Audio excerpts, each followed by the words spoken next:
பதவி வரும் போது பணிவு வர வேண்டும், துணிவு வர வேண்டும் தோழா. பாதை தவறாமல் பண்பு குறையாமல் பழகி வர வேண்டும் தோழா.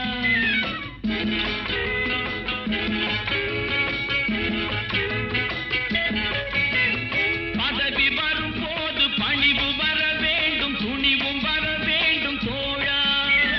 பாதை தவறாமல் பண்பு குறையாமல் பழகி வர